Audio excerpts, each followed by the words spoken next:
Welcome, listeners, to www.ironradio.org, the website and podcast for all things strength sports and sports nutrition. With your hosts, Lonnie Lowery. Remember, Phil is like a gnarled old oak tree held together with scar tissue and bone spurs. Rob Fortney. And I'm telling you, the pain that I would suffer was beyond excruciating. And Phil Stevens. Just do it, Rob. You'll kill all those nerves. Thanks for listening. Welcome, Iron Radio listeners. This is Lonnie Lowery. I'm an exercise physiologist. I'm a licensed nutritionist, and I'm a former competitive bodybuilder. Hey, this is Phil Stevens, strength coach. I run Strength Yield. I also compete in powerlifting, Highland Games, and this morning I am taking my daughter right after the show to weigh in for her next boxing match at the state games. So, wow, nice. Yeah, she's having to eat her way up. From 83 to 95 because the girl she's fighting can't get lower than 100. Oh my! So yeah, she's giving away about 20 pounds, but we'll see how it goes. All right. This is Dr. Mike T. Nelson, owner of Extreme Human Performance, faculty member at the Carrick Institute, Creative Flex Diet, and I just got done giving 2 talks here at the NSCA National Conference in Indianapolis, which I'm still here for one more day, and it's been super fun. There you go. All right. Well, it sounds like there's a news opportunity there. Is there anything you want to share as far as what's happening? Strength and muscle sport news. Yeah, I mean, a couple of talks. A lot of the talks have been super cool. I think a lot of times when we go to conferences like this, it's also to be reminded of things we should be doing and to see, does the data still support that? So Dr. Bill Campbell gave a great talk about body composition in athletes who are on the leaner side, so not necessarily obese individuals, but athletes that are looking to get even leaner than where they're at already. And if we look at the research on that, as you guys know, there's just not a lot of data on that specific population. Yeah. It's the target of what we're talking to here. And his 3 principles, which, again, at surface level are nothing earth-shattering, but it was cool to actually see data behind them. The first one he said is make sure your rate of loss is relatively slow. And I know that's, even in fitness circles, has been a little bit debated. But he did show some very interesting data that if your rate of loss is super fast, again, there were short studies, that you can lose muscle mass. Yep. So slower is going to be better. Again, not earth-shattering. 2 is high protein will help retain lean body mass, which we've seen very cool data of that. We've had Stu Phillips on here before. Jose Antonio has done some of those studies. And again, they're not earth-shattering, but I was kind of surprised at how many diets I see every once in a while from people looking to lose fat, and their protein is not horribly low, but probably lower than what it could be. And the third one was resistance train when you're dieting. And that's mainly unless you're new, you're not going to build a ton of lean mass doing that, but you're providing that anabolic stimulus in an otherwise very catabolic background. His whole point was just, what are things we can do to try to hold on to as much lean body mass, because that's going to take us months and in some cases years to add. Mm-hmm. You don't want to spend 2 weeks just doing some ill-prepared cutting phase and see it all go away. Yeah. I do think it's a common mistake that a lot of guys, they think about adding protein when they're trying to gain mass, not when they're dieting. Yeah. And it's so filling, and, that's just practical ways, not just sort of the leucine and the muscle preservation stuff. Yeah, but they honestly, and we've all talked about this, sometimes it's better to pull back on the protein a little bit if you're eating huge amounts when you're trying to gain. But back to those old days of balancing calories and protein, if you're low cal, you really do, need to focus on that extra protein, not just for the satiety, but just to maintain your muscle mass. I was talking with Pep Wall, my gym owner recently, and we were actually talking about how different now all of a sudden it's and I'm not ripping on Bill, he's awesome.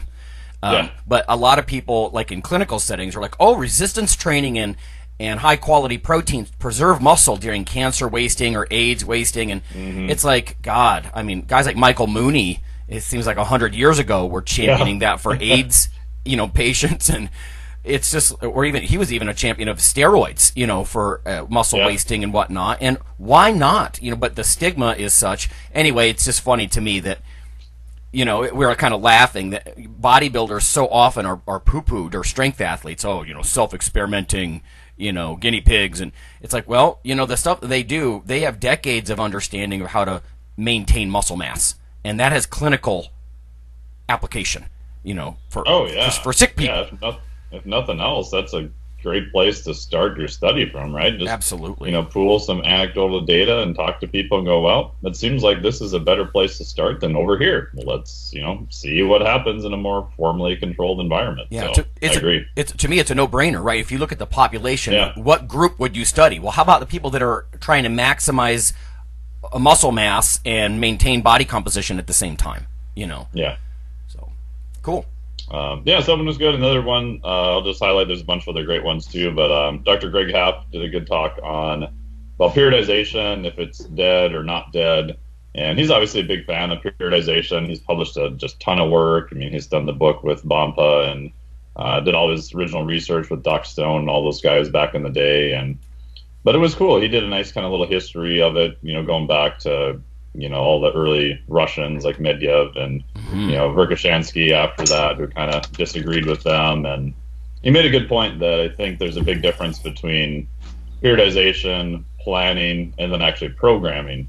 And I think that a lot of people get those kind of mixed up between that. And his main point was that periodization is kind of the big overall, macro view that you're taking. And then you have to actually plan using periodization to create your purposeful training.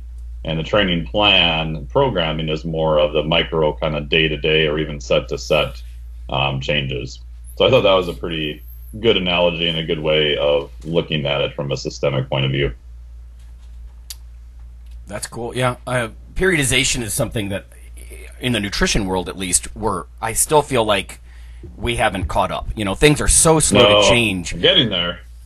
But nutritional periodization is almost something, it's just something you don't often hear about, but it just makes sense. You're going to match that to meet the different mesocycles and all that. But yeah, it's fun to hear people talk about periodization. There's a couple of industry people that I respect that question certain aspects. And we've kind of gone after linear periodization at all costs before, like irrespective of client needs and all that kind of stuff could be a mistake, rookie mistake. And so, yeah, that sounds cool. Yeah, and that was kind of the side note of his too, is looking at, there's some other studies questioning the Han-Silo's gas principle and things of that nature. So he was kind of highlighting those, which was good for me to write down a bunch of those studies because I'm in the process of, at some point, trying to go back and pull a lot of that original stuff. And I don't know, I've listened to people on both sides, and I'm trying to remain semi-neutral on my opinion so I could go back and read a lot of the original studies again too. But yeah, it was a great talk. I saw a very cool talk. God, it's probably been 5 or 6 years ago now at a ASEP meeting. Ripito was it was an interesting history about if you want to actually publish something that heavily critiques periodization, there are certain journals where it's actually unlikely to even appear. Because they kind of buy into that concept. Yeah, it was a really good talk. I mean, he was fun to listen to too because he's a little salty, but he's obviously very intelligent, and I liked how he kind of went after the status quo. So it was cool. Nice. Did you guys see the new study of liver damage from supplements is on the rise thing? No. In short, the analysis, the researchers found that 2 substances stand out posing unique threats to the liver. Anabolic steroids, and green tea extract. Really? I wondered about that. Yeah, there's some animal data that's not that favorable at high doses. In the study, they said 24 of 130 cases linked to liver damage, and 10% of those 24 died. So, so from the acute liver damage from the green tea extract, enough that France and Spain have now removed it and made it illegal to sell. Wow. I had not heard this. Yeah. Huh. So, where is that from, Phil? Well, somebody just posted it on IronRadio. Oh, okay, cool. Last night, so it's on there, on the Facebook page, but it's Consumer Reports. The doctor is Dr. Boo Marvin M. Lipman, MD. Okay. Interesting. Yeah, crowdsourcing for the win from the IronRadio Yeah. group, huh? It was published in the Journal of Hepatology. Serious business.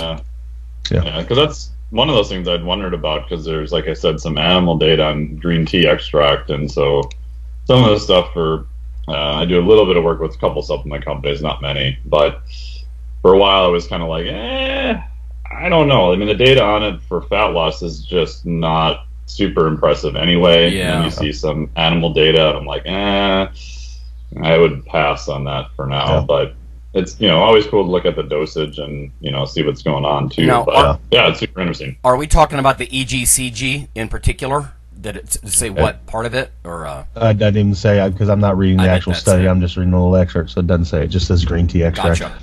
Yeah, we'll have to follow up on that. Wow, that's kind of disturbing. Obviously, drinking tons of green tea itself doesn't affect millions of Asians, right, who drink many cups a day. So they're going to go after the supplement, the standardized extracts, I guess, huh? Yep. Yeah, and that was the animal data too. And obviously, trying to get rats to sit around and drink tea is going to be hard. But in the study, they used a pretty high concentrate. I can't remember the exact amount now, but it was definitely on the higher end. I have, when working with supplement companies like you, Mike, you talk to them, they're like, well, this has been consumed for thousands of years. I'm like, yeah, as a tincture, kind of just in a tea, you heat up, a brew, a root or something, or some leaves.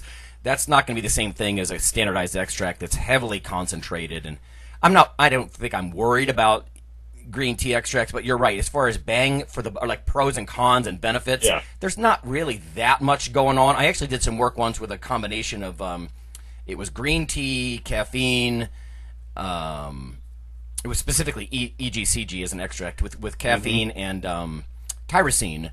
And I did see 24-hour metabolites of adrenaline start to appear in the bloodstream, or I'm sorry, in someone's urine. But, I whatever. Yeah. I just think it's worth it. People don't just say, "Oh my God, I stopped drinking my green tea." No, I don't think anybody's saying that. Yeah, because there could be, and I don't know this for sure, but there very well could be other compounds in green tea when it's brewed that are changed. The form is different, the concentration is different. And there may be other compounds in there that counteract it also.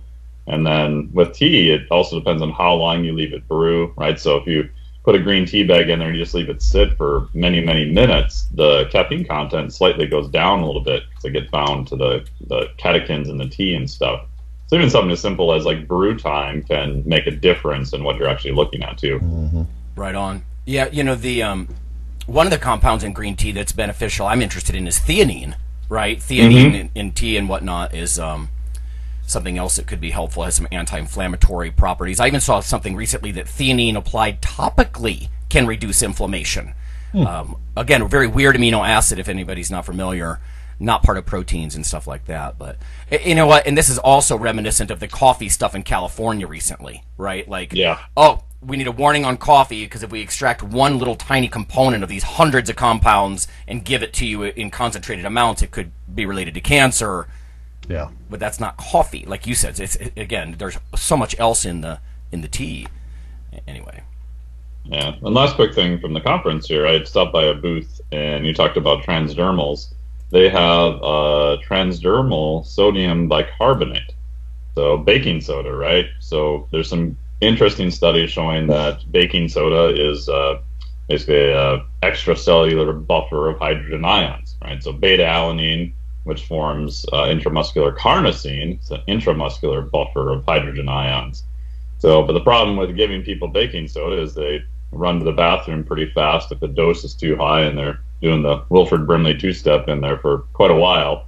So you don't want to have any blow a gasket in the middle of your event. It's not going to be helpful for your performance. Right. So they did this as a transdermal preparation. So obviously you're going to bypass the oral absorption through the gut.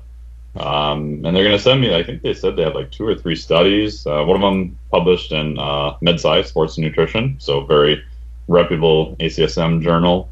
So I'm in the process of looking into that, and they gave me a couple samples to test out. So yeah, might be interesting. Cool stuff. Yeah. Yeah. I think when we report on a workshop or a conference, it's one of the best things a podcast can do, right? Because we're out there running around doing this as part of what we do, and then we can, and it's more satisfying for us too, right? If you want to have an impact, like, let's let people know about this, so maybe the 100 people in the crowd aren't the only ones to hear about it, But speaking of articles, this is sort of a self-plug, so I apologize for that part. But there is a piece on tnation.com right now, 11 best books for smart meatheads. And our listeners probably know I just pushed the one I usually do, the Mel Williams sports nutrition book. Because a lot of the books on the list from other people, they were what I call industry books. And it's not that they're bad, right? But when you read an industry book from a particular perspective, it doesn't give you a broad base of like metabolism and physiology, right? So I was pushing the Mel Williams sports nutrition book for that. And again, I kind of went on my usual tirade about we need to weave in a couple of collegiate level textbooks, to build a base with this, because otherwise you could get something very specific. And there are a ton of incredible books out there from the industry, like Purposeful Primitive or 531. I mean, we all know that. But I was being my usual Professor Curmudgeon self and just talking about, listen, go buy a nice broad spectrum sports nutrition book. And I like that one because it ramps up so nicely from beginner stuff to nice little literature reviews. It's pricey, right? $150 for the latest edition, paperback no less. But you go back just one edition and you cut the price way, way down. And you get, and that's one of those things that barely changes from edition to edition. Right, so the book publishers need to do that to make money, but hell, we're consumer advocates. So listen, go back one or even two. Get the 8th edition, for Christ's sake, instead of the 10th. You're still fine, and you just slashed the price, and you got a ton of great, I would suggest unbiased information. Yeah, that's one of my tips to people is exactly that. Is find a good quality textbook, go back one or two editions, and if you buy it used, you can get it like so cheap, and the differences are very minor most of the time. Yep. Literally, with the Mel Williams one, I would think I swear to God, at least over the years, in my opinion, 5 or 10% maybe, difference. Anyway. Also, from a publication standpoint, the Journal of the ISSN, we recently completed the research and recommendations piece. It's one of the most highly referenced manuscripts that come out of that journal because it's a broad spectrum. Like, what do supplements do? What do we know about the current state? So we rewrote that this past year, and that's going to be published in JISSN very shortly, I would think, if it's not already up. So that'll be cool because we haven't done that since 2010. And I was working on the protein section, and there's been a lot of stuff with, especially with older guys needing a little higher doses, or the protein type needing different doses, like you alluded to last week, Mike. So it's really important to update that I think they do it about every 6 or 7 years, so that it's literally rewritten. So it's really worth going to check that out if you want to know about dietary supplements. When I get the reference, I'll send it out to everybody. But it's a huge undertaking, right? Because it's about essentially all supplements. My God, imagine, from herbals and protein recovery to this and that and carbs and fats. So I just worked on my little section, but that'll be updated soon. And the caffeine one is still in the process of being reworked, and hopefully it'll be out later this year, fall or sometime, depending on how long the peer review is. So, right. Yeah.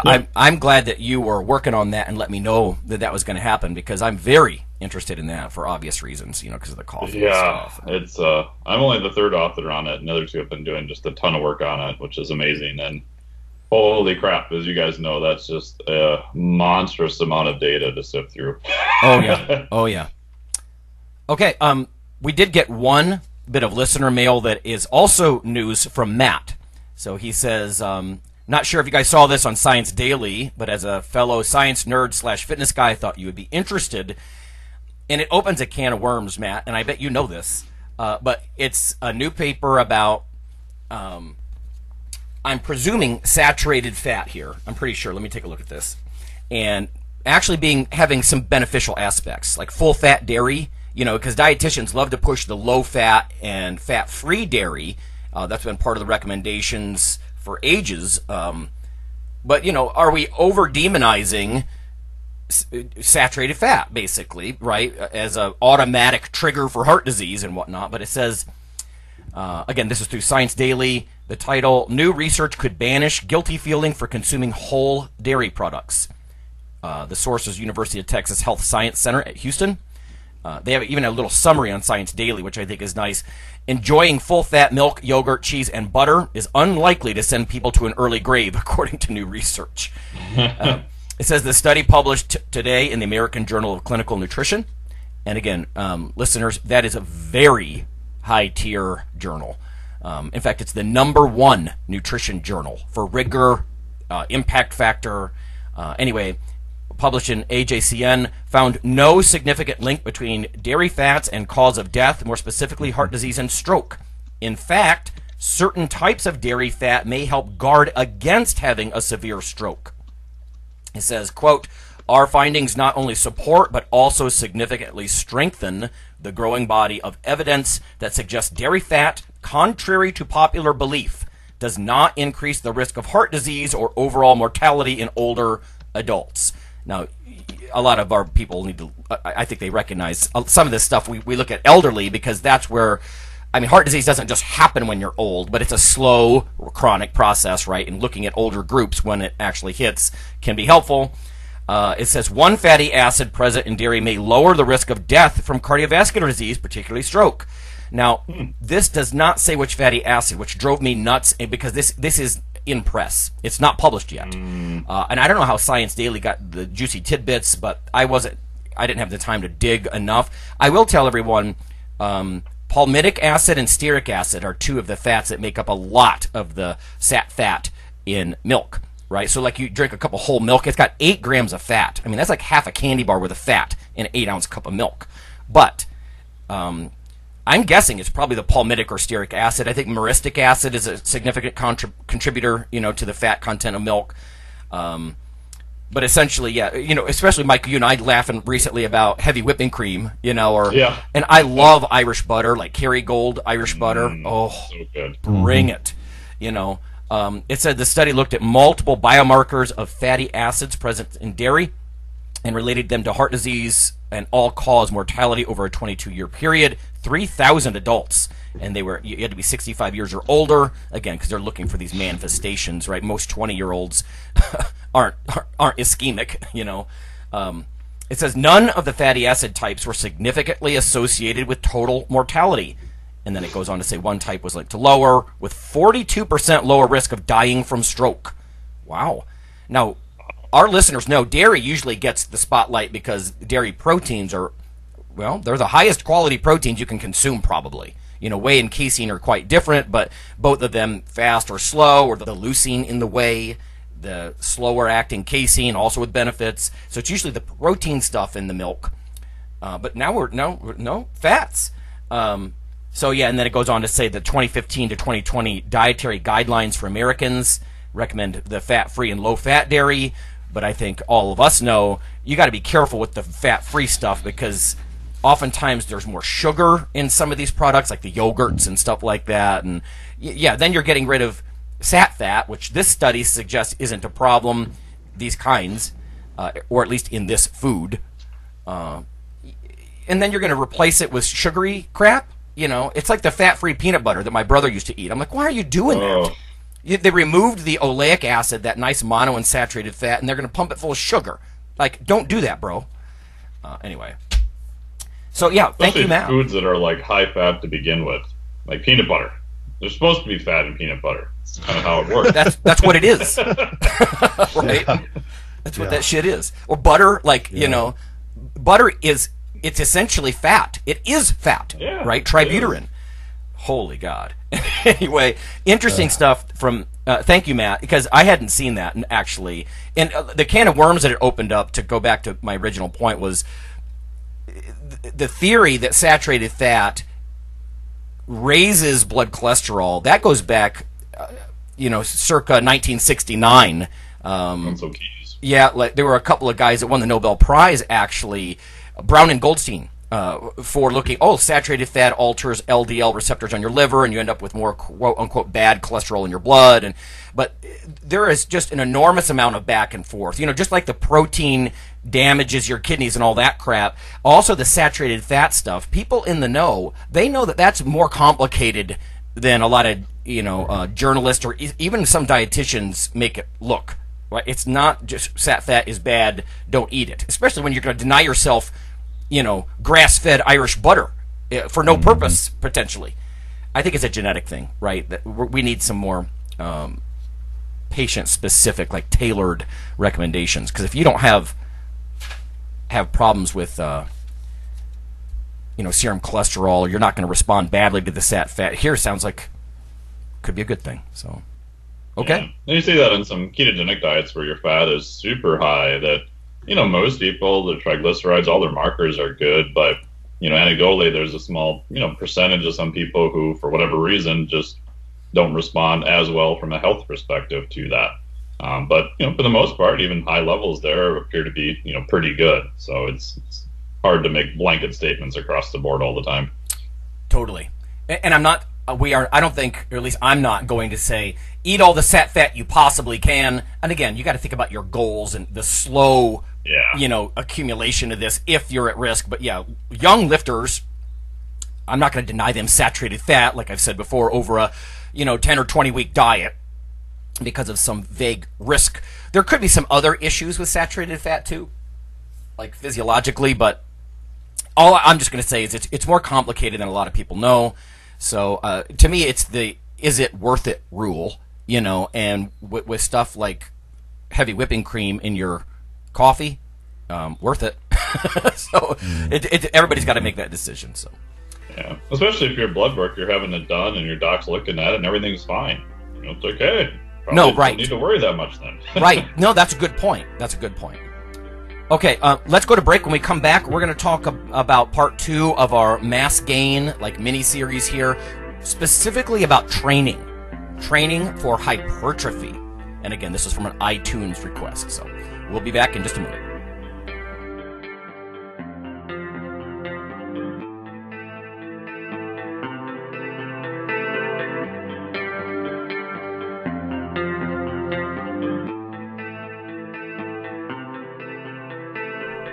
Hey listeners, this is Dr. Lonnie Lowery. If you've ever had anyone critique you on your protein intake as part of your weightlifting lifestyle, oh, you poor meathead, all that extra protein is going to rot your kidneys or weaken your bones or dehydrate you or give you gout or who knows what. There is a book available. You could simply Google CRC Press and Lowery.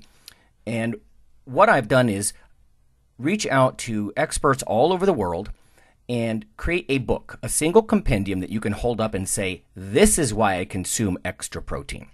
This can be very valuable when you're being quote-unquote educated by various professionals on the topic. There's an enormous amount of literature in this book on the safety, the effectiveness, how protein works in cells, the history of protein and weight trainers, much more. So again, please check out CRC Press and Protein and Lowery. You can just Google that, and I do, full disclosure, I do make a small single-digit royalty on the book, but that's not why I did it. I did it so we can all have something, our particular population, to both defend what we do and to inform our nutrition and our eating. Thanks.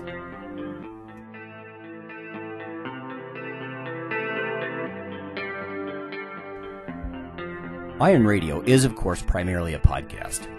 But over the years, there have been technical glitches calling for backup streaming and listeners who wanted the convenience of other sources of audio content. Toward this end, Iron Radio is now simulcast and backed up on YouTube. If needed, please search Lawnman07 or Iron Radio from within YouTube.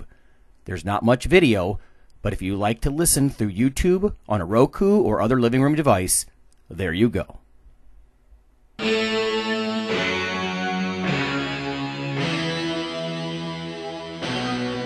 Like your weekly fix of Iron Radio?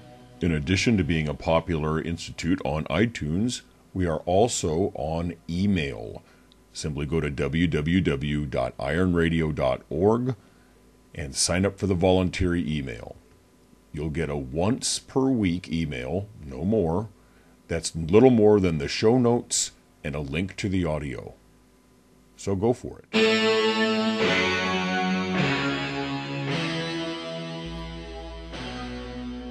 All right, folks, we're back. It's Mike, it's Lonnie, it's Phil. We're going to talk about muscle mass gain. Like with last week when we talked about nutrition and recovery, this is built into almost everything we do. Although Phil and I, we were talking about last week, it might have been, or the week before, about some people are quite small. Oh, is your Special Olympics guy, right? They can be thin and strong as hell, really. Yeah.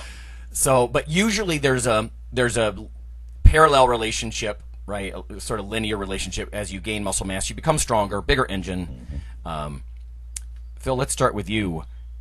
Some of the first things that come to mind with me, like question-wise, would be volume, because, very, very low rep, I think, is traditionally considered strength, but then you need a certain amount of volume for size, and that also calls into question frequency, times per week, I guess, like if you look at weekly volume. But how do you handle, if you have somebody comes to you and says, oh, Phil, help, I need to build mass. Yeah. Well, number one, of course, which we already addressed, but it's making sure they're eating. But after that, it's depending on the person.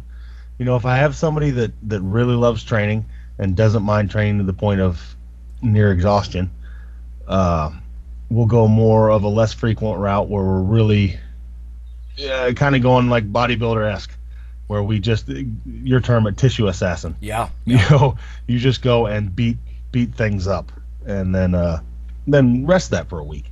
I have other people that aren't kind of into that so much, and they're more of a we do more work over time. So then we'll move into the more volume over a week type of thing, and then we'll up the frequency. I really don't like high frequency training.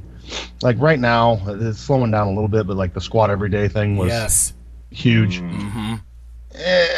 I'm not a fan of that stuff more than short stints of like 4 to 6 weeks. I just see people getting overuse injuries and things like that very quickly. So I'll do some of that, but like I said, it's a 4 to 6 week stint, and then it's back to something more manageable. So we will do some of that. Like I'll have them squat 3 days a week or something like that, along with some Olympic lifts in between for my lifters. But yeah, definitely. I mean, number one, it's just upping the volume drastically, and we're not so worried about the load at this point. It's just getting your pump on, if you will. Yeah, Phil, you once said, I don't know if you remember this. This was months ago, but you're making an extreme point. Like, and again, not that you would recommend this necessarily, but if some guy does 10 sets of 10 with a medium weight and curls every day, his arms are going to get bigger. Yes. It's sort of proof of concept that you need some volume, Yeah. Oh, yeah. I mean, that's why, me as a good case of this, like ever since my hip, I haven't been able to do volume on my legs. I am stronger than ever, but my legs are not what they were because I just can't get the volume. Mm-hmm. So it's figuring out ways to do that. So, in the perfect world, it's a mix of both. We take time doing the volume, and then after that we slowly ramp up and add the strength on, and then reverse the process again and keep going, as long as I'm working with somebody that's not in a weight class or something. Somebody that's in at the top of their weight class, then we spend a lot more time just working pure strength and technique. So right. To me, one of the first questions when you talk about volume or frequency is how much of it is that tissue assassin, that eccentric, using negatives. Like I can tell you in the lab over the years, it's somewhere between 25 and maybe 45 total negatives, total repetitions, eccentric repetitions, wrecks people, like if you use enough weight. Because you can use a lot of weight with negatives, even over your 1 rep max, so you're literally training with 120% of your ability. But usually if you futz around and you only do a couple of reps, and again, it depends on fitness status and even gender, because women are more resilient in that way against the tissue microtrauma. But yeah, negatives have to be definitely part of that. And you're right. I think the bodybuilder thing that's what I gravitated to for decades, was really kind of tear it up on a micro level, and then eat for a week. And honestly, if you're incredibly sore and wrecked for 2 or 3 days afterwards, that's a lot of growth. Why would you go back in the gym and train when you're really that sore? Just eat and sleep and rotate. Like I used to like a 3 or a 4-way split. So each major muscle group got trained, about once every 5 to 7 days. And I always like that. But the volume thing, there's always a question: how much of this is purposeful negatives? I mean, negative eccentric's part of almost any contraction, unless you're a Olympic lifter and you're doing almost, mostly concentric stuff. Punch it up and then step back and let it fall kind of thing. Yeah. But that's one thing you got to address. And to me, it's that 25 to 45 repetition. You can do that across however many sets you want, but that's got to be part of it. And it's during those times that I start messing around with things like you just talked about, time under tension, things like that. So we'll control your eccentric motion and things like that. Yeah, it's a good way if you can't handle too much volume too. Like similar to you, I'm older now, and if I go do some negatives. And some movements, it's really hard. Like negatives, doing eccentric squats, it's really kind of hard to do by yourself. Yeah. Just talking about muscle activity, just devastation, man. And that causes so much growth, right? Satellite cell activation. We had Joey Antonio years ago talking about activating satellite cells and, ending up literally with larger or even more muscle fibers over many years potentially, and all that kind of cool stuff. And negatives are where a lot of that is. Mike, what about you as far as volume and frequency and how you go about it? Yeah, I mean, I think there's a time and a place for negatives, and like you said, especially if someone is a very advanced lifter and hasn't done them in a while, then you can make an argument that maybe get some satellite cell activation and some other stuff going on. Usually for most people I work with, where I have them start is, I'm like, well, if mass or hypertrophy is a goal from the literature, what is the main driver of that? Which appears to be volume, so matches everything you guys have said. And my next question is, how much volume can I get them to do over the course of a week or a couple weeks? I usually look at it from a week standpoint, because most people kind of like to know what they're doing on each day of the week and slight altercations from one week to the next. True. And then I'll actually try to spread out the stress as much as possible. So if they're doing, let's say, a bench press to start on Monday, maybe they'll do an overhead press on Wednesday as an accessory, and maybe some direct arm work at the end of their session on Friday, right? So if I look at the triceps, they're getting a little bit of activation 3 days out of the week. That's kind of my preference where I would have people start. And then how much volume can I kind of add to that? So in general, I'll do like Monday, Wednesday, Friday. They'll start with more of a compound lift and then do some more accessory stuff. Tuesday, Thursday, or a Saturday, I may do kind of weak part specific stuff. So if it's a guy and they're like, I just want to get bigger arms, I'll give them an arm day. It may start off with overhead press and then close grip chins, and then do more specific isolation stuff. Just because isolation stuff is going to be helpful for their specific goal. But I do want to see the total volume being relatively high. And then in terms of going to failure, like on the bigger lifts, I usually don't have them go anywhere close to failure. I usually do more of a kind of a eustress model, just take your time, do, more complete rest. Brad Schoenfeld's got a study showing that does help a little bit with hypertrophy. But if you're doing an arm day and it's your last set or two, and you want to go to failure on a tricep push down, cool, go crazy. You want to do a drop set on your last set, cool, go crazy. Mm-hmm. There may be some benefit to that, and I've seen it's just not enough stress to really screw up the whole program. If they start doing crazy stuff and trying to get close to failure on squats and other exercises, it's wow, everything seems to circle the drain pretty fast.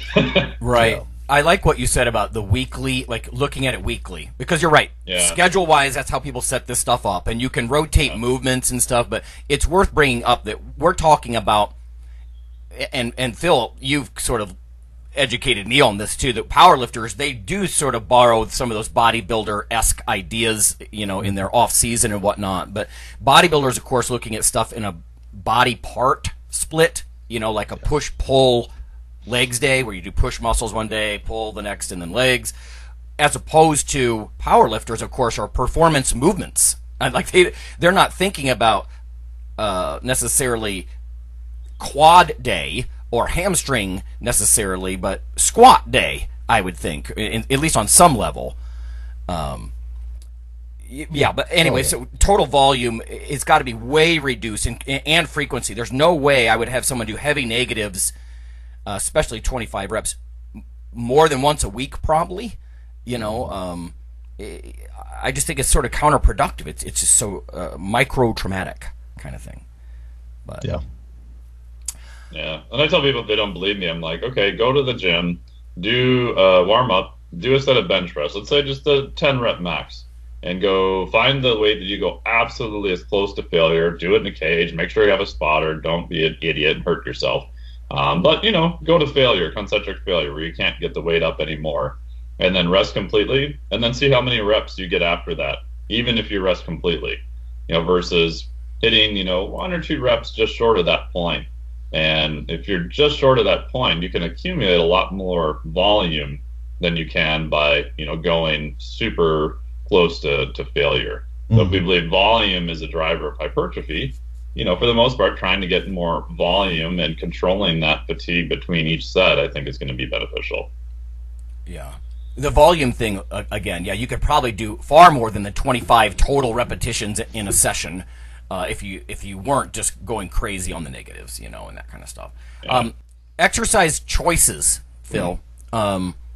I'm guessing you're going for the kind of the big major movements, or do you do any kind of isolation? Yeah. How do you?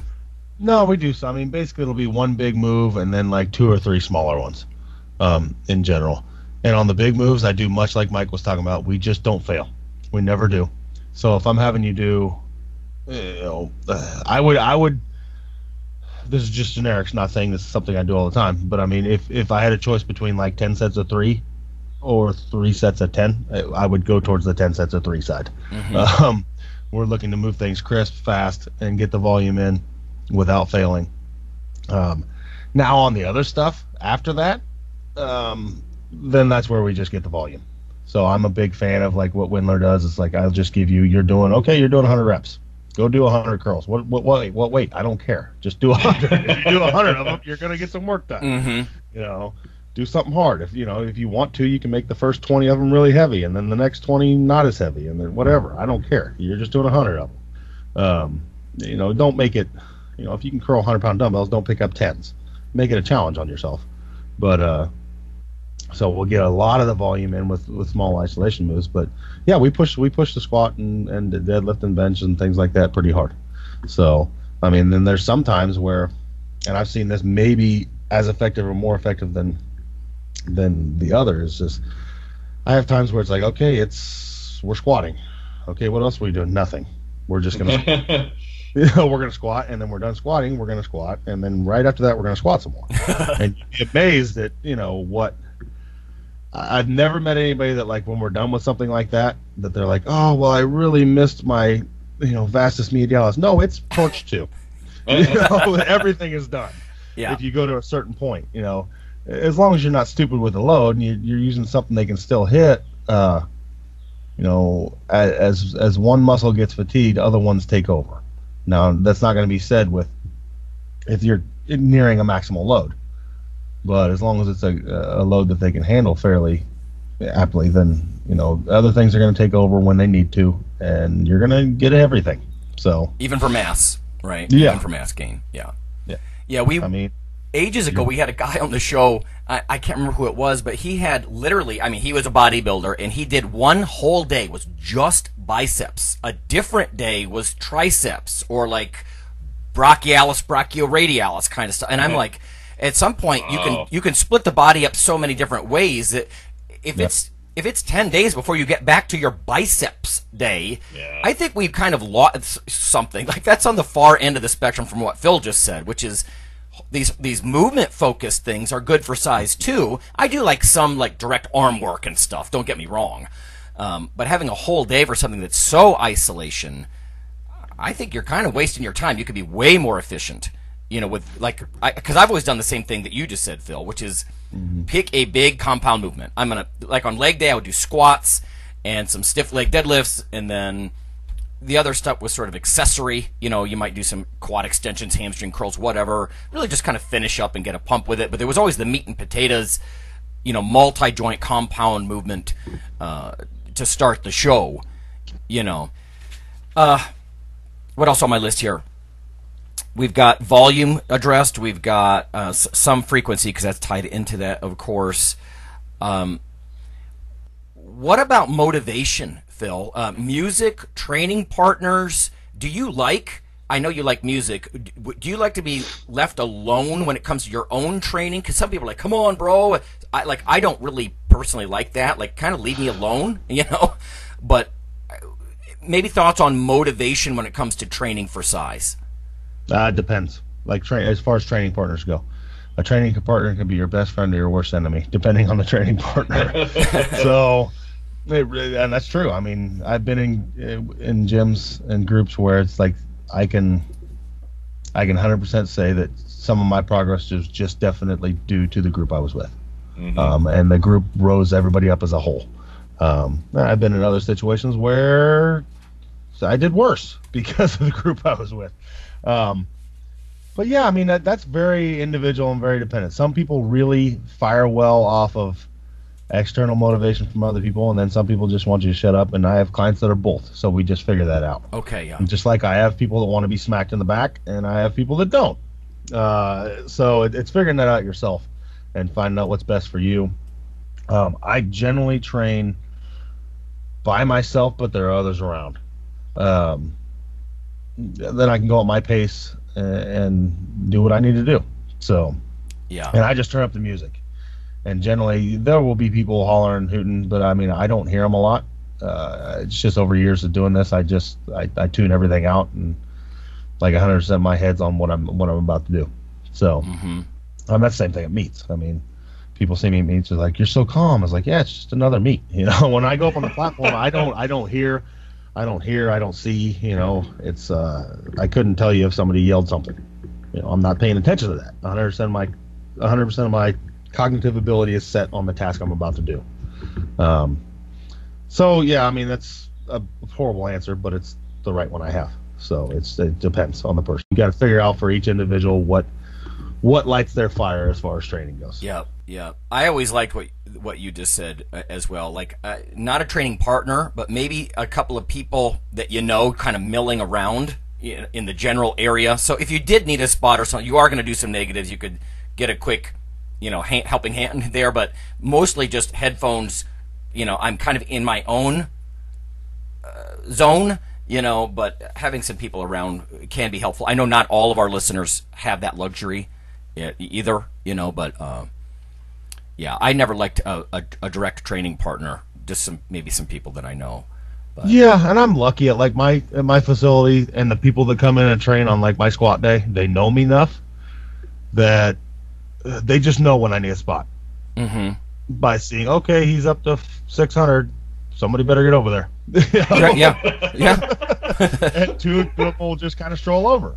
Yeah. Other than that, they just leave me alone. So, because if they don't come walking over, I'll just take it. But that's the way I am. It's like, okay, nobody's here. Fuck it, I can't miss. Right. Better not miss. Here we go.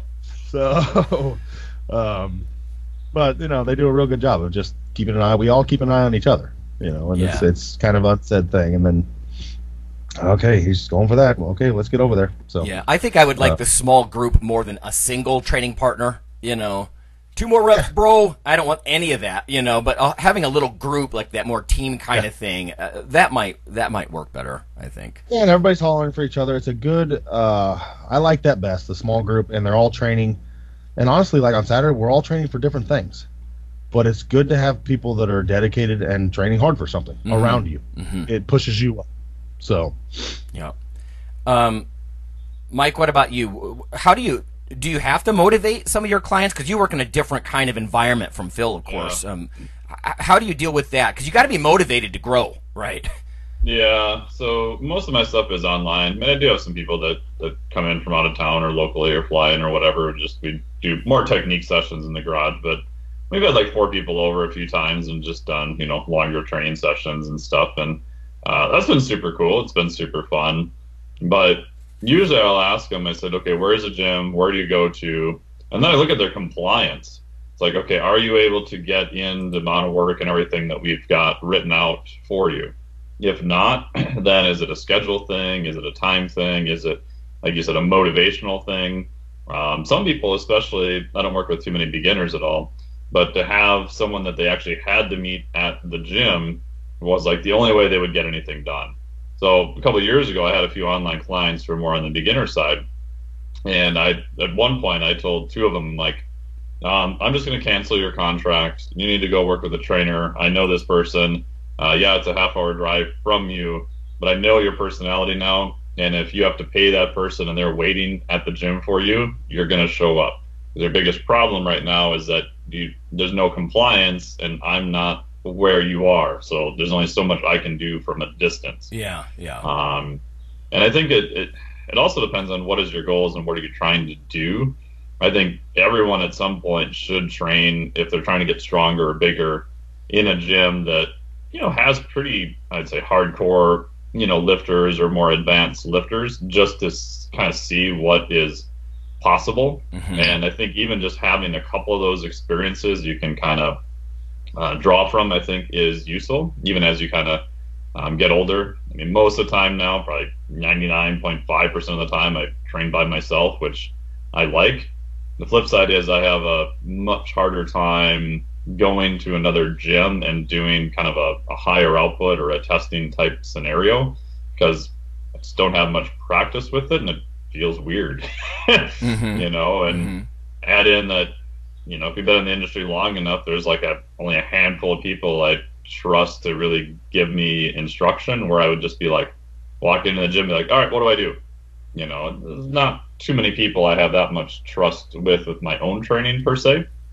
But yeah, I think it's, what works for you. And I think having a couple of those experiences you can draw from, and when you get the right environment, it can be extremely beneficial. I was in Costa Rica a couple of weeks ago and did the Mass 2, 3 rounds of that there. And, that was a crazy environment. And like Phil was saying, like the last few reps of the last set, it's like the whole world like shrunk to the size of a pin, and Pat Davidson was just yelling in my face, and he's yelling at the top of his lungs. I still didn't hear him. You get into that sort of hypervigilant state. But yeah. I think having experience with that is helpful. So if you have to go to that extreme, you know what that feels like. To go to a 10 out of a 10, and then when you kind of go back to your own facility or wherever you're training at, you can then kind of dial it back to wherever you need to at that point. Yeah, I think there's something to be said for when you have other people around, even just frame of reference, like totally. Not just the weight on the bar, but muscle mass. Like you might actually think you look pretty good. And we've all seen people they'll go to a bodybuilding show and you're kind of wincing like, oh, shit. Yeah. Like you didn't have enough of a reference point. You feel pretty good, and you might have really changed and progressed from, going from shit to suck, as Phil, some of you guys will say. But you know what I mean? But you need to have some reference. And like if you're going to go into a national qualifier, go watch one of those. Even if you don't have a gym membership, go watch some of those shows. Expose yourself so you have some frame of reference. It's actually very motivating to go to a competition, or that kind of thing, or a bigger gym where there's some real behemoths, walking around, because you're like, wow, that's possible. Now, it might be possible with pharmacy involved, but at least you're motivated by it either way, so I think it's kind of helpful too. Yeah. And I would say the flip side of that too is that, at least for powerlifting or strongman or whatever, is don't let some of those people completely intimidate you, not because they're trying to on purpose, but I mean, everyone has to start somewhere. And, I've only done a handful of meets and competitions, nowhere near what Phil has, but Phil can probably attest to this too, that in those types of sports, like the people that you meet are extremely helpful and encouraging. Oh, yeah. I mean, I can't even remember at just even a local, higher-ish level meet that anyone was like nothing but beneficial and helpful. Mm-hmm. I think there's a tendency to be like, oh, I'm not strong enough yet. Oh, I'm not strong enough yet. And then like 8 years go by and it's like, no, just pick a day, sign up. Yeah. No one's going to laugh at you for doing it. If anything else, they're going to be happy that you actually had the balls to show up and perform on a specific day, and good then they'll point. help you. Yeah, or not big enough yet. I mean, I fell into that myself. I'm not big enough. I'm not big enough. It's like, at some point, you just got. I would say one caveat though. Don't approach someone when they're doing warm-ups at a meet. Don't go or a big set in the gym. Hey, Phil, can you? Because then he's gonna, and he would never do this otherwise. But he might just rip your head off just for a moment. Not now. Somebody get this guy out of here. You know what I mean, kind of thing. Because don't do that. Yeah. Because you're setting yourself up to fail. Then I think that's just not good social grace timing at all. So, bad etiquette. Right, etiquette. There you go. Yeah. Don't ask the giant guy who's normally very cool. He's surprisingly going to be helpful. I agree with that very much. The big self-confidence guys and gals, they're going to be solid gold sources of information, but not during the big set. Don't do that. Yeah. Oh, yeah.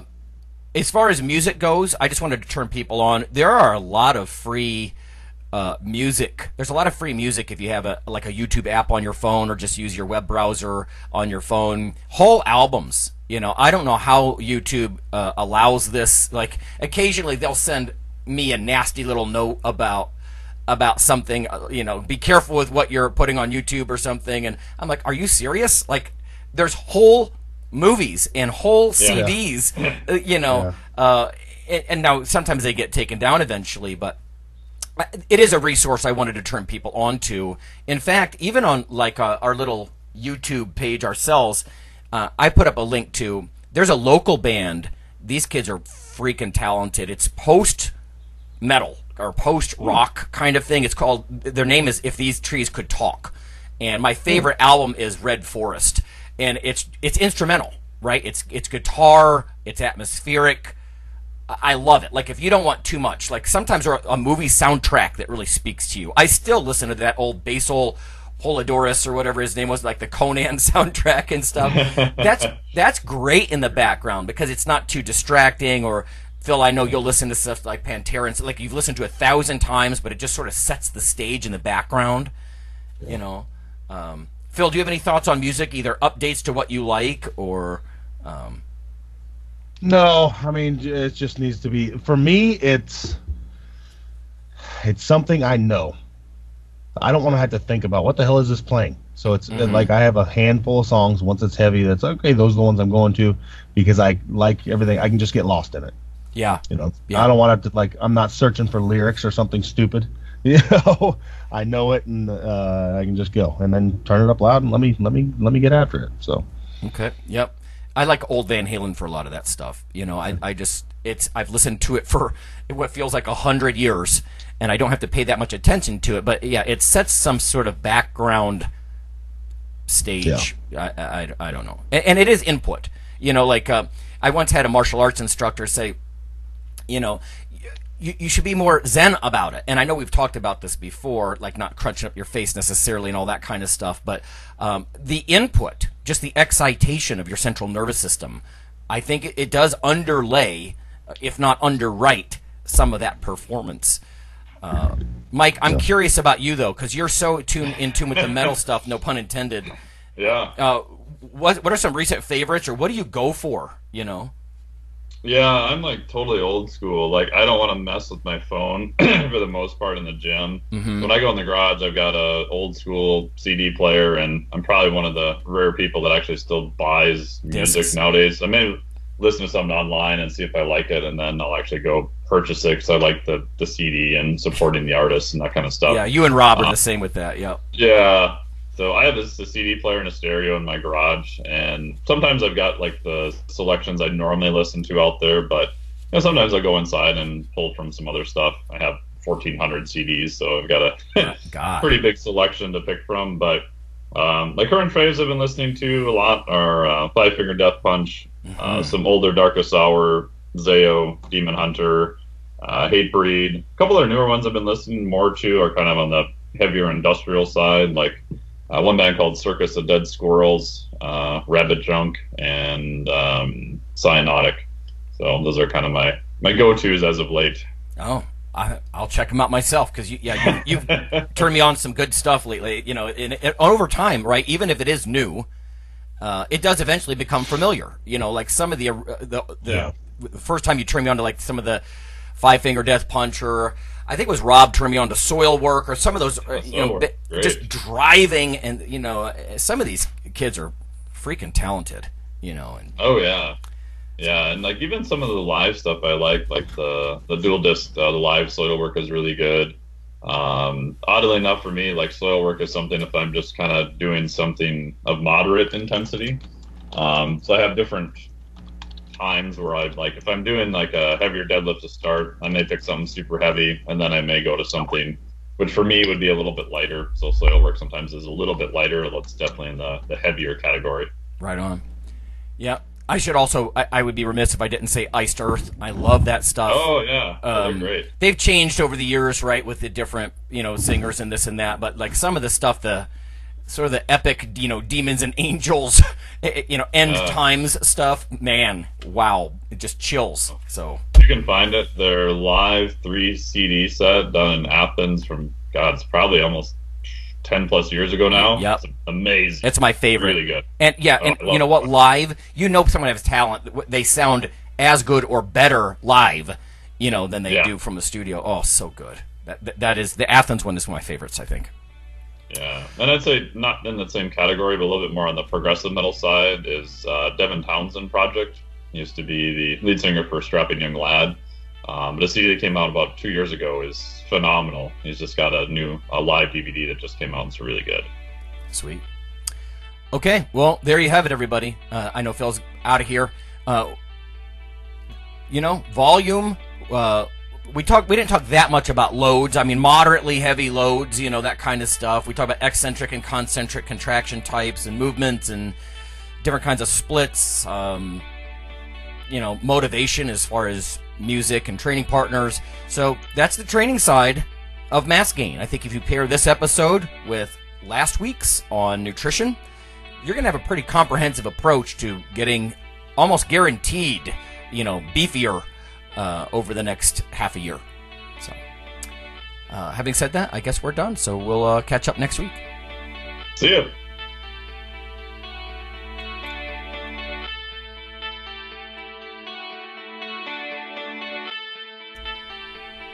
Hey listeners, have you seen the store at IronRadio.org?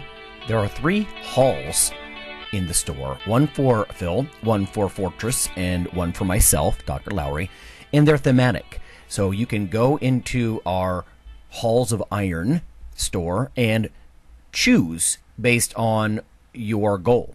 If you need something to learn or read or something nutritional, you can look in my store, Lonnie's store. If you want something about injury prevention or competition, then take a look at Phil's Hall of Iron. And if you want something about motivation or daily training, Fortress's Hall has what you're looking for. There are some fun, heroic descriptors as you browse through the store, so we try to make it a little more fun than the average boring online store. And whether you're a novice lifter or someone more experienced, you can take heart that you're not wasting your time. The things that we put in each Hall of Iron are actually based on our own recommendations. Protein powders that we know to be good, knee sleeves, wraps of some kind, things that Fortress uses in his own training. The stuff you see, is good. This way you don't waste time. So check out the Iron Radio store at ironradio.org and let us know what you think on the forums, and certainly you can request products and we will screen them before they go in. So thanks for listening.